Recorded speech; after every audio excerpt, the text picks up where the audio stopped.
হরে কৃষ্ণ। আজকে আমরা যাব হবিগঞ্জে ইস্কন মন্দিরে। ধুতি পরে তিলক দিয়ে রেডি হয়ে গেলাম, এখন শুধু চলে যাওয়ার বাকি। তো আমরা হেঁটে হেঁটে আস্তে আস্তে রাস্তা দিয়ে যাচ্ছি।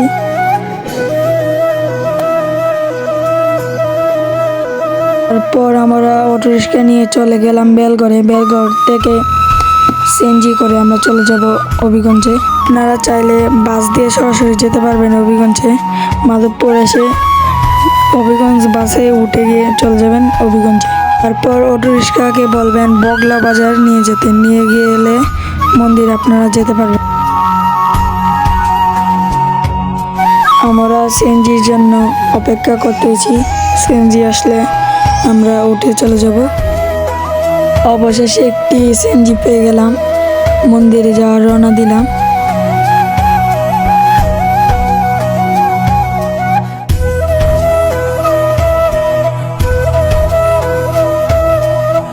অবশেষে চলে এলাম হবিগঞ্জ নরসিংদী জিউ মন্দিরে। দেখুন কত সুন্দর মন্দির। আপনারা মন্দিরে আসলে সৌন্দর্যটা উপভোগ করতে পারবেন, যে মন্দিরটা এত সুন্দর। এরপর আমরা সর্বপ্রথম আসলাম শিব মন্দিরে, এসে প্রণাম করে নিলাম। তারপর চলে আসলাম জগন্নাথকে দর্শন করার জন্য। দেখুন জগন্নাথ দেখতে কত সুন্দর লাগছে। আপনারা কিন্তু হবিগঞ্জ আসবেন, এসে জগন্নাথকে দেখবেন। তো আমরা এসেছিলাম দামোদরের মাসে, তাই দামোদর গোপালকেও দেখতে পেয়েছি। আমাদের কি ভাগ্য, দামোদরের মাসে এসেছিলাম তো তাই দামোদর গোপালকেও দেখতে পেলাম, যশোদা মাকেও দেখতে পেলাম। এখানে প্রভুপাদ রয়েছে।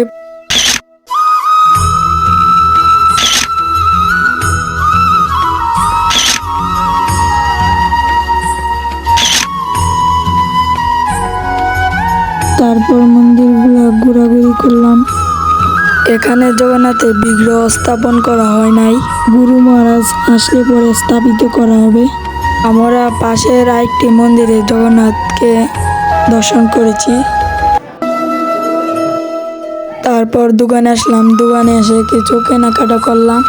এখানে ইস্কনের দোকান আছে, নিরামিষ খাবার পাওয়া যায়, ভগবানের জিনিস পাওয়া যায়, নিরামিষ কেক, বিস্কুট, সিঙ্গারা, চমচা, পুরি সব কিছু পাওয়া যায়। তারপর আমরা প্রসাদ পেলাম। প্রসাদের ভিডিওটা দিতে পারলাম না, দুঃখিত।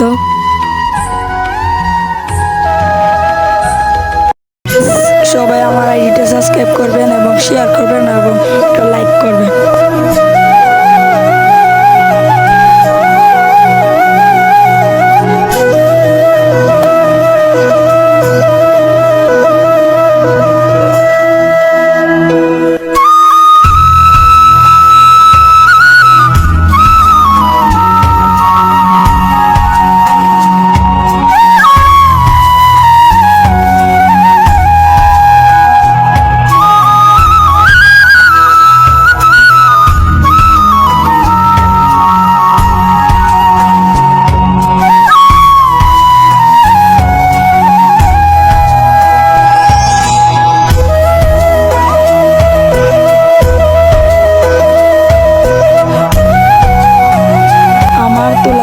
ছবি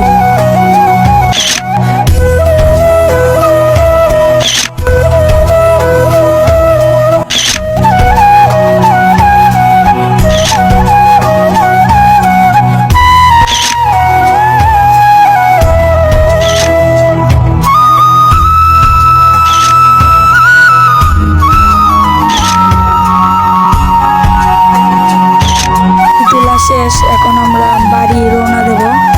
হরে কৃষ্ণ।